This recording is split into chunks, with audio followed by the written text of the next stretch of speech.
ದಾಖಲಾಗಿರುವ ಹಿನ್ನೆಲೆಯಲ್ಲಿ ಎನ್ಐಎ ವಿಶೇಷ ಕೋರ್ಟ್ನಲ್ಲಿ ಇವರ ವಿಚಾರಣೆ ನಡೆಯೋ ಸಾಧ್ಯತೆ ದಟ್ಟವಾಗಿದೆ.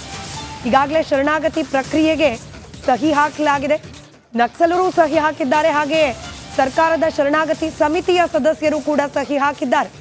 ನೇರವಾಗಿ ಇವರನ್ನ ಬೆಂಗಳೂರಿನ ಕೋರ್ಟ್ಗೆ ಹಾಜರುಪಡಿಸಲಾಗುತ್ತೆ. ಬಹುತೇಕ ಇವತ್ತು ಸಂಜೆ 4 ಗಂಟೆ ವೇಳೆಗೆ ಕೋರ್ಟ್ನ ಮುಂದೆ ಈ 6 ಜನರನ್ನ ಹಾಜರುಪಡಿಸಲಾಗುತ್ತೆ.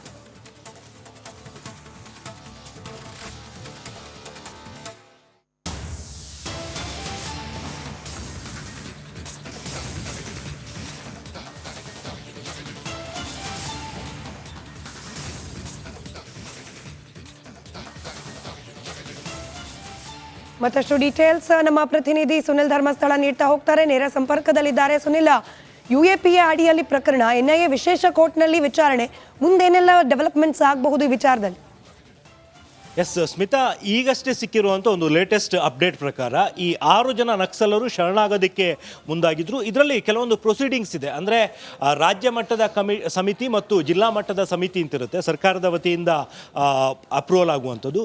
ಈ ಒಂದು ಸಮಿತಿ ಕಡೆಯಿಂದ ಶರಣಾಗತಿಗೆ ಸಂಬಂಧಪಟ್ಟಂಥ ಷರತ್ತುಗಳೇನಿದ್ದಾವೆ ಅದೆಲ್ಲವೂ ಇರುವಂಥ ಒಂದು ಕಾಪಿ ಅದು ನಕ್ಸಲರ ಕೈಗೆ ಈಗಾಗಲೇ ಸಿಕ್ಕಿರುವಂಥದ್ದು. ಅಂದರೆ ಸರ್ಕಾರದ ಕಡೆಯಿಂದಲೇ ಅದನ್ನು ಅವರಿಗೆ ಕೊಟ್ಟಿದ್ದಾರೆ. ಅವರು ಈ ಒಂದು ಶರಣಾಗತಿಗೆ ಸಂಬಂಧಪಟ್ಟ ಷರತ್ತುಗಳೇನಿದಾವೆ ಅದೆಲ್ಲದಕ್ಕೂ ಕೂಡ ಸಹಿ ಹಾಕಿ ಅದಕ್ಕೆ ಒಪ್ಪಿಗೆಯನ್ನು ಕೂಡ ಸೂಚಿಸಿದ್ದಾರೆ.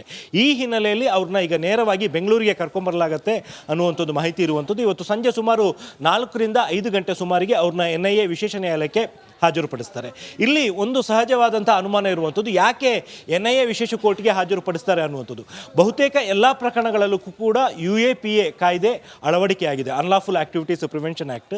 ಈ ಒಂದು ಕಾರಣದಿಂದಾಗಿ NIA ವಿಶೇಷ ಕೋರ್ಟ್ಗೆ ಇವ್ರನ್ನ ಹಾಜರುಪಡಿಸಬೇಕಾದಂಥ ಅನಿವಾರ್ಯತೆ ಇದೆ. ಮತ್ತು ಇದೇ ಕಾರಣಕ್ಕೋಸ್ಕರ ಇವತ್ತು ಸಂಜೆ 5 ಗಂಟೆ ಅಷ್ಟೊತ್ತಿಗೆ ಬಹುತೇಕ NIA ವಿಶೇಷ ಕೋರ್ಟ್ಗೆ ಈ 6 ಜನ ನಕ್ಸಲರನ್ನು ಕೂಡ ಹಾಜರುಪಡಿಸಲಾಗುತ್ತೆ. ಅದಾದ ಬಳಿಕ ಹೆಚ್ಚಿನ ವಿಚಾರಣೆಗೋಸ್ಕರ ಅವ್ರನ್ನ NIA ಕಸ್ಟಡಿಗೆ ನೀಡುವಂಥ ಒಂದು ಚಾನ್ಸಸ್ ಕೂಡ ಇರುತ್ತೆ.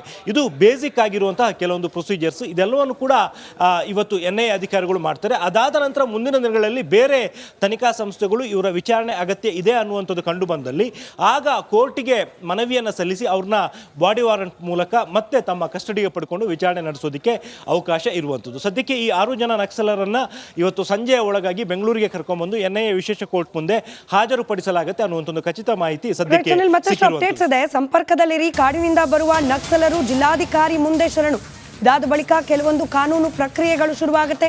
ಸರ್ಕಾರ ತಯಾರಿಸಿದ ಷರತ್ತುಗಳ ಪತ್ರಕ್ಕೆ ಸಹಿ ಹಾಕಬೇಕು. ಇದು ಪ್ರೊಸೀಜರ್, ಇದೆಲ್ಲ ಆಗ್ತಾ ಇದೆ ಈಗ ಆಲ್ರೆಡಿ.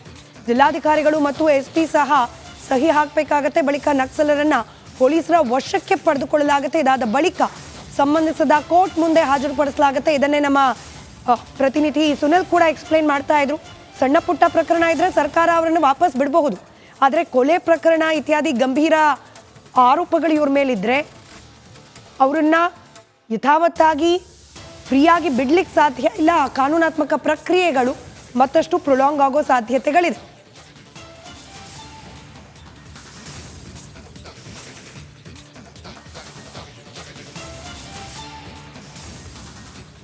ಇನ್ನು ಇದರ ಮತ್ತಷ್ಟು ಮಾಹಿತಿಯೊಂದಿಗೆ ನಮ್ಮ ಚಿಕ್ಕಮಗಳೂರು ಪ್ರತಿನಿಧಿ ಚೇತನ್ ಕೂಡ ನೇರ ಸಂಪರ್ಕದಲ್ಲಿದ್ದಾರೆ.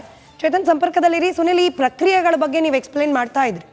ಬಂದರೂ ಸರೆಂಡರ್ ಆದರೂ ಮುಗಿದೋಯ್ತು ಅಲ್ಲ, ಆದರೆ ಕೆಲವೊಂದಷ್ಟು ಫಾರ್ಮಲ್ ಪ್ರೊಸೀಜರ್, ಎಸ್ಪೆಷಲಿ ಈ ದಾಖಲಾತಿಗಳಿಗೆ ಸಹಿ ಹಾಕೋದು, ಒಂದಷ್ಟು ಜನ ಅಧಿಕಾರಿಗಳು ಹಾಗೆ ಈ ನಕ್ಸಲರು ಕೂಡ ಸಹಿ ಹಾಕಬೇಕು, ಒಂದಷ್ಟು ಷರತ್ತುಗಳು ಕೂಡ ಇರುತ್ತೆ. ಇದನ್ನ ಮತ್ತಷ್ಟು ಮಾಹಿತಿ ಹಂಚ್ಕೊಳ್ಬಹುದಾ?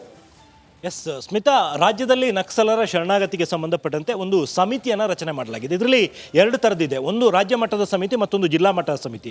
ರಾಜ್ಯ ಮಟ್ಟದ ಸಮಿತಿಯಲ್ಲಿ ರಾಜ್ಯದ ಮುಖ್ಯ ಕಾರ್ಯದರ್ಶಿ, ಗೃಹ ಇಲಾಖೆ ಕಾರ್ಯದರ್ಶಿ, DG ಮತ್ತು IGP ಮತ್ತು ಆಂತರಿಕ ಭದ್ರತಾ ವಿಭಾಗದ DGP, ಅದೇ ರೀತಿಯಲ್ಲಿ 3 ಜನ ನಾಗರಿಕರು, ಇಷ್ಟು ಜನ ಒಳಗೊಂಡಂತಹ ಒಂದು ರಾಜ್ಯ ಮಟ್ಟದ ಸಮಿತಿ ಇರುವಂಥದ್ದು. ಇದರ ಜೊತೆಗೆ ಜಿಲ್ಲಾ ಸಮಿತಿಯಲ್ಲಿ ಆಯಾ ಜಿಲ್ಲೆಯ ಜಿಲ್ಲಾಧಿಕಾರಿ ಮತ್ತು SP ಗಳು ಕೂಡ ಇರ್ತಾರೆ. ಸೊ ಈ 2 ಕಮಿಟಿಯಲ್ಲಿ ಎಲ್ಲಿ ಬೇಕಾದರೂ ಹೋಗಿ ಅವರು ಸರೆಂಡರ್ ಆಗೋದಕ್ಕೆ ಒಂದು ಅವಕಾಶ ಇದೆ. ಈ ಒಂದು ಸಮಿತಿ ಯಾವ್ಯಾವ ನಕ್ಸಲರು ತಾವು ಶರಣಾಗ್ತೀವಿ ಅಂತ ಹೇಳಿ ಮುಂದೆ ಬರ್ತಾರೋ ಅವರಿಗೆ ಈ ಶರಣಾಗತಿಗೆ ಸಂಬಂಧಪಟ್ಟಂಥ ಷರತ್ತುಗಳು ಏನೇನಿದಾವೆ ಅನ್ನುವಂಥ ಮೊದಲೇ ತಿಳಿಸಲಾಗುತ್ತೆ ಮತ್ತು ಅದು ಲಿಖಿತ ರೂಪದಲ್ಲಿ ನೀಡಲಾಗುತ್ತೆ. ಅದಕ್ಕೆ ಅವರು ಸಹಿ ಹಾಕಬೇಕು ಮತ್ತು ಮತ್ತೊಂದು ಕಡೆಯಿಂದ ಈ ಒಂದು ಸಮಿತಿಯಲ್ಲಿರುವಂಥ ಸದಸ್ಯರು ಕೂಡ ಇದಕ್ಕೆ ಸಹಿ ಹಾಕಿ ಅದಕ್ಕೆ ಅನುಮೋದನೆಯನ್ನು ಕೊಟ್ಟ ಬಳಿಕವಷ್ಟೇ ಈ ಒಂದು ಶರಣಾಗತಿ ಪ್ರೋಸೆಸ್ ಮುಂದಕ್ಕೆ ಹೋಗುತ್ತೆ. ಸೊ ಇಲ್ಲಿ ನೋಡಬೇಕಾಗಿರುವಂತಹ ಮತ್ತು ಕೆಲವೊಂದು ವಿಚಾರಗಳು ಅಂತ ಹೇಳಿದರೆ ಈ ಶರಣಾಗತಿ ಆದ ಬಳಿಕ ಮುಂದೇನು ಅನ್ನುವಂಥದ್ದು. ಈಗ ಇರುವಂತಹ ಈ ಒಂದು ಸಮಿತಿಯ ಮುಂದೆ ಇರುವಂತಹ ಕೆಲವೊಂದು ಪ್ರಕ್ರಿಯೆಯಲ್ಲಿ ಎ ಮತ್ತು ಬಿ ಮತ್ತು ಸಿ ಅಂತ ಕೆಟಗರಿ ಇದೆ. ಎ ಅಂತ ಹೇಳಿದರೆ ಮೋಸ್ಟ್ ವಾಂಟೆಡ್ ಮತ್ತು ಈ ನಕ್ಸಲರಲ್ಲಿ ಬೇರೆ ಬೇರೆ ಕೇಡರ್ಗಳಿದ್ದಾವೆ.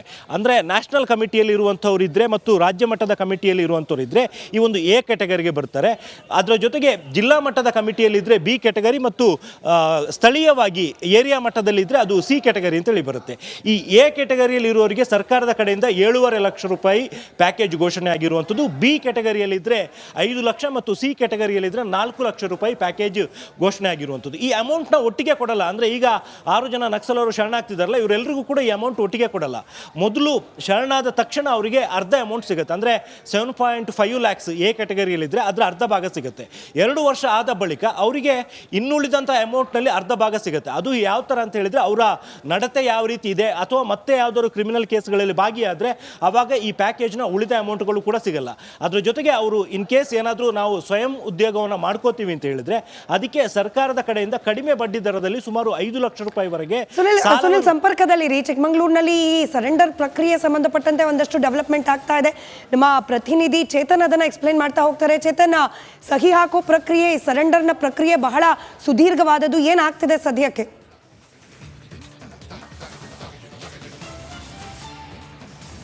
ಸ್ಮಿತಾ, ಏನು ಈಗಾಗಲೇ 6 ಮಂದಿ ನಕ್ಸಲರಿಗೆ ಎಲ್ಲ ರೀತಿಯ ಸಿದ್ಧತೆಗಳನ್ನ ಕೂಡ ಜಿಲ್ಲಾಡಳಿತ ಮಾಡಿಕೊಂಡಿತ್ತು ಮತ್ತು ಶರಣಾಗತಿ ಟೀಮ್ ಕೂಡ ಅದನ್ನು ಕರ್ಕೊಂಬರ್ಲಿಕ್ಕೆ ಕೂಡ ಮುಂದಾಗಿತ್ತು.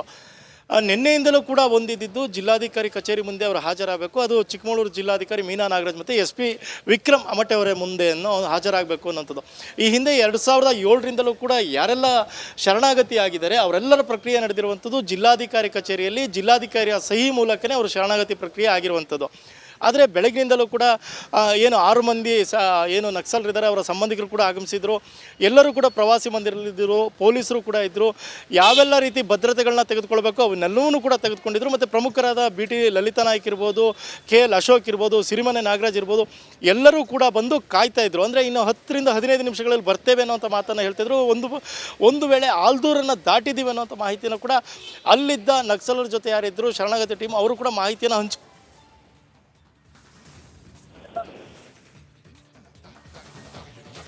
ವಾದಂಥ ಆಸಕ್ತಿ ವಹಿಸಿ ಈ ಸರ್ಕಾರದ ಎದುರಿಗೇನೆ ನೀವು ಮುಖ್ಯವಾಹಿನಿಗೆ ಬರಬೇಕು. ನಾನೇ ಖುದ್ದು ನಿಂತು ಈ 6 ಜನ ನಕ್ಸಲರ ಮುಖ್ಯವಾಹಿನಿ ಕಾರ್ಯಕ್ರಮನ ನಾನೇ ನಡೆಸ್ಕೊಡ್ತೀನಿ. ನೀವು ನೇರವಾಗಿ ಬೆಂಗಳೂರಿಗೆ ನನ್ನ ಸಮ್ಮುಖದಲ್ಲೇ ಮುಖ್ಯವಾಹಿನಿ ಬರೋ ಕಾರ್ಯಕ್ರಮನ ಮಾಡಬೇಕು ಅಂತೇಳಿ ನಮ್ಮ ಎಲ್ಲ ಮುಖಂಡರುಗಳಿಗೆ ಮನವಿ ಮಾಡಿದ ಹಿನ್ನೆಲೆಯಲ್ಲಿ ಈ ಮುಖ್ಯವಾಹಿನಿ ಕಾರ್ಯಕ್ರಮವನ್ನು ಚಿಕ್ಕಮಗಳೂರಿನಿಂದ ರಾಜ್ಯದ ರಾಜಧಾನಿ ಬೆಂಗಳೂರಿಗೆ ಸ್ಥಳಾಂತರಿಸಲಾಗಿದೆ. ಈಗಾಗಲೇ ಮಧ್ಯಾಹ್ನ 2-3 ಗಂಟೆಗೆ ಅವಧಿ ಒಳಗಡೆ ನೇರವಾಗಿ ಆ ತಂಡ ಅಲ್ಲಿಗೆ ಹೋಗುತ್ತೆ. ನಾವು ಎಲ್ಲರೂ ಕೂಡ ಇಲ್ಲಿರುವಂಥ ಅವರ ಕುಟುಂಬಸ್ಥರಿದ್ದಾರೆ. 6 ಜನರ ಕುಟುಂಬ ವರ್ಗದವರಿದ್ದಾರೆ. ಆ ಕುಟುಂಬ ವರ್ಗದವರಿಗೆ ಈ ಸರ್ಕಾರ ಮತ್ತು ಮುಖ್ಯಮಂತ್ರಿಗಳು ಅವರಿಗೆ ವಾಹನದ ವ್ಯವಸ್ಥೆಯನ್ನು ಮಾಡಿದ್ದಾರೆ, ನಾವು ಮಾಡಿದ್ದೀವಿ. ಅವರೆಲ್ಲರೂ ಕೂಡ ಬರಬೇಕು. ಮತ್ತು ಇಲ್ಲಿರುವಂಥ ಎಲ್ಲ ಸಮಾಜದ ಗಣ್ಯರು, ವಿವಿಧ ಸಂಘಟನೆಗಳ ಮುಖಂಡರು ಕೂಡ ನಾವು ಈ ಕ್ಷಣವೇ ಬೆಂಗಳೂರಿಗೆ ಆ ಮುಖ್ಯವಾಹಿನಿ ಕಾರ್ಯಕ್ರಮಕ್ಕೆ